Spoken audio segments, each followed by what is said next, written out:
ang hirap pala talaga mag-vlog, no? Hindi pala siya ganun kadali kagaya ng inakala ko nung una.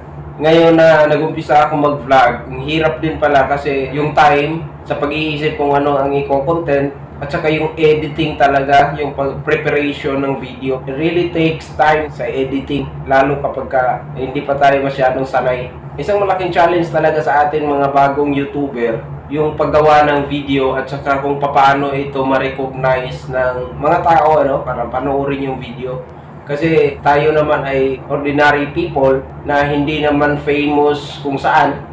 So, mag-uumpisa talaga tayo sa wala. Siguro advantage kung medyo may kagwapuhan ka, pero tayo na hindi biniyayaan ng ganong kagandang mukha, medyo makapal lang. Medyo makapal lang para gumawa ng video kung minsan walang katuturan. Number 1 pang basher natin yung mga kakilala natin.